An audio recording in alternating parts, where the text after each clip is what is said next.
একটি নতুন দিন মানে আমার কাছে নতুন একটি ব্লেসিং। আর সবসময় আমার কাছে দিনটা শুরু হয় আমার বাগান দিয়ে। এটি একটি ডিভাইন মোমেন্ট। আর আজ সকালে যখন বাগানে গেলাম, মনটা সত্যি ভরে গেল। এত এত উপহার অপেক্ষা করছিল আমার জন্য আমার বাগানে।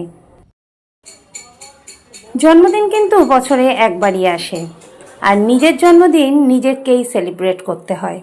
সেই সেলিব্রেশন বিভিন্নভাবে হয়। সেলফ গিফট দিয়ে হয়, নিজের জন্য নয় একদিন দুপদ রান্না করা যেতেই পারে, নিজের জন্য নয় একটা পছন্দের জিনিস কেনা যেতেই পারে। এইভাবেই ছোট ছোট মুহূর্তগুলোকে আমরা সেলিব্রেট করি, যা আমাদের জীবনী শক্তি প্রচুর অক্সিজেন দেয়। বাড়ি এসে তৈরি করে নিলাম পছন্দের জলখাবার, 2 কন্যের লুচি আর ছোলার ডাল। আর আজ একটু ফ্রেশ শাক পেয়েছিলাম বাজারে, তাই নিয়ে আসলাম। শাকটা কেটে কুটে ভাজা করব বলে।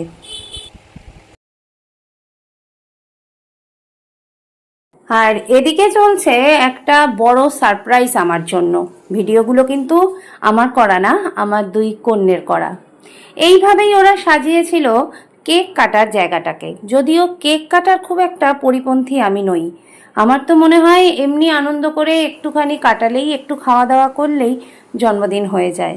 কিন্তু জেনজি ওরা তো এগুলোতে বিশ্বাস করে, তাই ওদের আনন্দ দিতে এই কেক কাটাটা আমরা করেই থাকি। তবে এটুকুনি বলতে পারি, মন্দ লাগে না। সব মোমেন্ট হলো, কেক কাটা হলো, ছাত্রীর কাছ থেকে অত্যন্ত সুন্দর একটা গিফট পাওয়া হলো। হর হর মহাদেব। এবার চলুন আমি কি সেলফ গিফট কিনেছি সেগুলো আপনাদের দেখাই। যেহেতু রান্নাবান্না করতে ভালোবাসি, সবসময় প্রথম পছন্দের থাকে কিছু ইউনিক বাসনকোসন, আর সেগুলোই নিজের জন্য কিনে নিয়েছি। কোনো এক অ্যানিভার্সারিতে আমার মা এই পিতলের কড়াটা আমায় গিফট করেছিল, কিন্তু ঢাকনাটা ছিল না, তাই আজকের আমি চাপা ঢাকাটা কিনলাম। আর একটা ট্রে, একটা জার, আর সাথে আমার খুব পছন্দের একটি গল্পের বই। আজকের অনুগল্প এখানেই শেষ করছি।